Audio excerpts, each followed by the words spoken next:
a lot of people are freaking out about the changes in real estate, especially after the NAR settlement, that it's going to affect their buy and sell because, especially the buyers, if they have to pay for their own buyers agents compensation to put money, have enough money for down payment and closing costs, it's gonna be impossible for them to buy a house, and that's why they're concerning.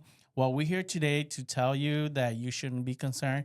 All these changes are mainly for the real estate agent and their brokerage and how real estate agent practice business, right? Yep. So to start off, I want to talk about the buyer broker compensation. So that has not changed because of the settlement. Now we have to have that contract signed with the buyers before we can take them out to look at properties, so that we have the conversation that they do have to pay for the buyer agent compensation. This form did not change after the settlement. All of the other forms surprisingly did change. This one, there was only like 1 or 2 lines that were added to the contract. So here in the state of Minnesota, we've always had that buyer agent the buyer agency contract, where we're supposed to have it signed by our buyers before we take them out to look at properties. And now it's mandatory after the settlement. And so that has not changed. So the buyers had always been liable for having to pay for the buyer's agent's compensation unless the seller and the listing agent offered to pay for it. And then depending on what your contract states, the buyer will then be off the hook of paying for the compensation, or they will be paying for the difference. So I wanted to make sure that that was something that I put up front, so that the consumers are aware of that, because all the agents are aware of that, but the consumers did not know that piece of it didn't change. Mm-hmm. And so, when buyers come in, especially first-time home buyers, like you mentioned, they will not have a deeper pocket, and sometimes they might even need like down payment assistance to help them purchase a property. And so when they go and look at homes, and the seller and the listing agent is not offering a buyer agent compensation, then what's going to happen, right? Will the buyer be able to pay for it, be able to purchase that property? What if that is the one?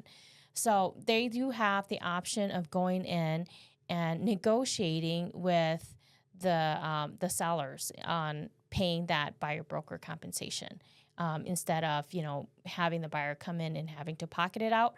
Everything is negotiable in real estate. And so you're just going to have to treat it more like like your closing costs, where you have to go and negotiate for that to be paid. Yeah, so I think ultimately don't listen to misinformation on social media.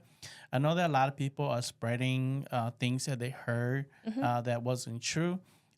Business practice in Minnesota, I don't think that it changed that much. Maybe for the the real estate agent side, but not so much for the buyers and seller side. Yeah, for the consumers, the change is not that much. It's just more negotiating between the agents between all parties. That's probably the biggest thing that is going to be the biggest change, and then more communication as well at the front end versus coming in already knowing and having an expectation. Now we have to come in and ask those questions ahead of time. And so it's just going to be a little bit more work for your real estate agent. But at the end of the day, if that is the right house, there are ways around, getting all your ducks in a row so that you can purchase the house. Right, and I think the changes are actually good for buyers and sellers, because it forces the real estate agent to sit down with you and go over, the contract, and go over the compensations and everything with you up front before they take you to go out and look at houses. Yeah, on both fronts. Before, sometimes these agents, they might not have the full conversation of giving their clients the expectations. Like the buyer's agent go, okay, well, here's the buyer's contract. the buyer will sign it. This is like pre NAR settlement, Mm-hmm. and they didn't know that they had to pay for that compensation. They just knew that they had to sign a contract, right? Mm-hmm. Same thing on the listing side. Here in Minnesota, our listing contract states the total compensation is going to be this, and we're going to offer the buyer agent this. And sometimes some listing agents don't go over that as well, and they just said my total compensation is this, but they don't Yeah. really cover the part of I'm going to split this much to the buyer agent who's going to bring in the buyer.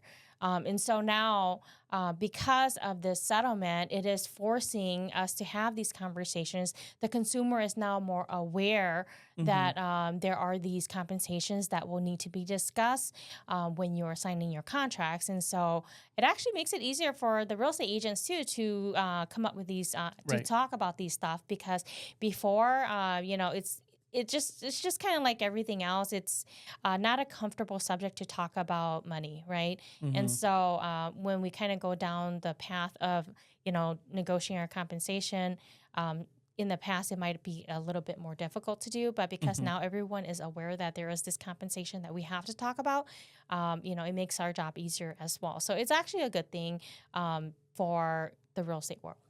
Right. So, moving forward, when you sit down with your real estate agent, with a contract, maybe go through with the contract with your real estate agent and ask all these questions. Mhm. Especially if you worry about, Having to pay having to for pay for their yeah, compensation. Yep. You have to figure out if you can negotiate now, and if you can negotiate when you actually find a property as Mm-hmm. well, if they're going to allow you to do that. And then just making sure that, you guys are, have an agreement before you actually start looking at properties. Yes, you could talk about the commission with your real estate agent. You could talk about the length of the term of the contract. You could talk about you know if scenario like if the seller or the listing broker will not pay for your agent's commission, or I mean compensation, what would it look like? And you guys could Hmm. talk about it Or, in the front end yeah. before you Or guys. what if they are offering to pay for it, but it is less than what we have on our contract? Like, Mhm. um, is that agent going to make you liable for paying for the difference? So having those conversations ahead of time before you sign your contract with them, so that you guys are all on the Yeah, same so page. you're not Yeah. stuck with a contract that you don't like because Hmm. you didn't understand the contract, and you don't know how much commission Hmm. you're supposed to pay your real estate agent. How long is the contract gonna be? So you could talk about all those stuff in the front end of the contract. So my point is, it's actually good for the consumer, and not Hmm.